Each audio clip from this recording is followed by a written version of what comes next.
We've been referred to as the Krile Nation. Our father and Louis Krile and Leonard Krile all married 3 sisters, Mary Ellen Danner, Esther Danner, and Clara Danner. The next generation, I married Joyce Sheehan, and he married Cassie Sheehan. So we have double cousins all through the family here. Maybe that's the reason we're staying close. I've done a little bit of family research, and while I was going through the wall at Berne Union of all the graduating students, I noticed there was a last name as well called Grile, which is a quite distant family member, but to my great-grandpa is like a first cousin or second cousin. So I would have to say 150, probably. That sounds about right. Because, you know, we're talking about Kriles here, but when you're talking about Kriles, you got to talk about Kilbargers, Doties, Shaws, Primers, and it goes on. Ricketts, we're all related. You're married to a Krile, or you are a Krile, kind of thing. So it was always kind of crazy and bizarre. Us being double related, that was always really fun to explain. It's like, well, his dad and my dad are brothers, but our moms are sisters, and they think that's all that crazy and things like that. But everyone always, comes up and says, "Oh, I know Matt," or "I know Manny," or "How are you related to so and so?" Or now that I'm a teacher, someone comes up and says, "I know Krile." I know Mr. Krile. Yeah, he was my teacher. And then you got to put that puzzle together on how we're related, or where we grew up and our ages and that sort of thing. So. My parents always say that, like, because of how close we are with our family and how many people we know, we can never get in trouble, we can never mess up, because everyone will know. Their favorite phrase is parents talk. And that if one person knows, everyone else will know. Yeah, it's like sometimes some of our friends will get in trouble, and then all of a sudden we go home and we're like, did you hear about that? And they're like, oh yeah, we knew about 2 weeks ago. Yeah, like, Don't say anything bad to anybody you don't know, because it'll probably be a cousin you're talking to. It'll get back.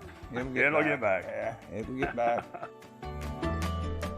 I enjoyed shop class. It's about my best class. In fact, I've made lots of bulletin boards for classrooms. I've built lots of doorways, cabinets, all the cabinets in the cafeteria that stored the food.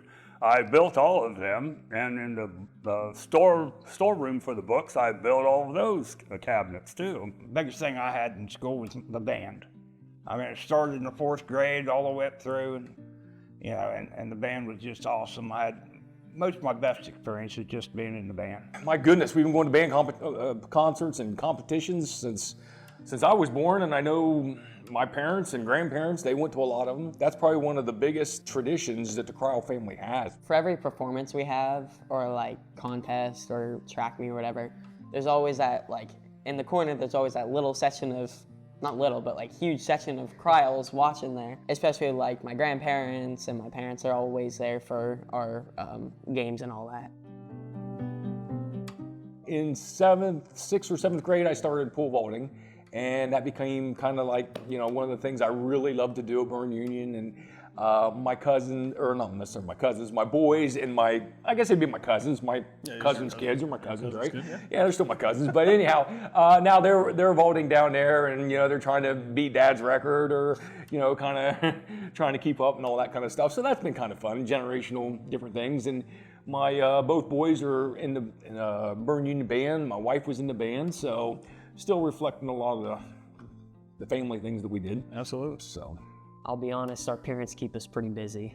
Most Kriles, I'd say. We do, for like sport-wise, we do marching band, and we do track, and then we do indoor pole vault. We participate in 4-H. We just recently started our own Bible study. Me and my friends founded that. I coached T-ball for 7 years, which I never played ball a day in my life. But my boy was good, so they wanted me to coach them.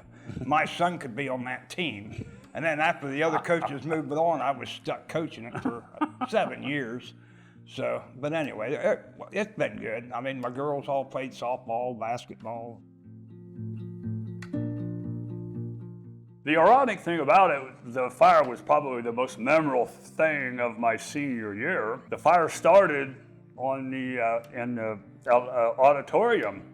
And, you know, like I said earlier, I did a lot of work for the school, building things. I had just got done building a brand new set of scenery, not painted, just canvas framework, and it was sitting in the back there. Before they ever even painted it, it caught fire. Boy, it turned the school black, I'll tell you. The only damage was the auditorium roof itself, but the entire school was black. Yeah, I think the following week we had school. I would say it's just kind of cool. I think this is the fourth generation, and there's been, since the first generation, there's been cousins and brothers and sisters that have been taking part in the school. So it's kind of cool to think that, you know, the building I'm going to graduate from, the building that I've been there since preschool, has been the building that my family's kind of grown up in. And it's kind of just another step. That's what I'll say. Like, I'm adding to the, I guess, the totem pole, like the idea that my great-grandfather graduated from there, my grandpa, my dad, me, my mom, just everybody that I know in my family's graduated from there, and it's just kind of cool to be that next step. Last year, my grandson came to me and said, would you want to march into the alumni parade or the football game? And I said, sure, I'd love to go. And so I went. And when I was handed my shirt that had my year, 1963, on it, the little girl said, you're the oldest man here. And I really appreciate that. That was good. No, it wasn't. I'd be remiss if I didn't mention, you know, my older generations before me, you know, not even dad, but my siblings. I have 6 brothers and sisters that all went to Berne. And not only did you have somebody to idolize and look up to, but you also were held accountable. There was expectations, and I guess that would be a challenge, you know, to meet those expectations. It was awesome to look up to people like Greg and my siblings and all that. So. Yeah. You just can't be a athletic member or a band member or a choir member. You have to work together. And I think that carries over to our family. We all work together, you know. I mean, small community, you can take the old saying, takes a village to raise a child. And when everybody knows everybody, it's other people help you raise your kids. They really influence them, they guide them, they shape them. Some of my teachers are my kids' teachers. Some of my dad's teachers are influencing the teachers I had. And there's roughly 14 of us there at Berne Union, and with that many people with such a smaller school, it's kind of cool to be able to run into them all the time. Hands down, we love the small community. We love the opportunities that we've had at Berne Union. Being in that small community, our kids got to be active in such a broad, from sports to 4-H to, you know, the plays and showboat. They just got to be involved with so many different things and be exposed to so many different cultures. Even though it is a small school, there's a lot of culture down there that they got to be part of. And I think in a bigger community, they would have gotten lost in a lot of that stuff. That's what I was just getting ready to say, is the education part of it all. You know, I had a graduating class of 66 kids. You knew everybody. You know, the teachers knew everybody. They took the time to teach every kid, which you get into bigger schools, that is something that can be lost. Hey, Connor. Connor. Little by little, there's a few crowds that just go off one way and a few that go off the other, and there's a few that stay here. I think it's going to stay pretty consistent with the size, and like I'm hoping, and I think Blake's hoping as well, that we can live around here, have our own families, have more Kriles to kind of be able to go to that building and just keep that, I guess, legacy going of, you know, oh, you're a Krile, oh, I know a Krile, you know, so that's kind of a really cool feeling. A guy I teach with, you know, he kind of said it best. He goes, you get down to Sugar Grove and you shake a tree, and 3 or 4 Kriles always fall out. You know, he just always talked about there's so many of them. So.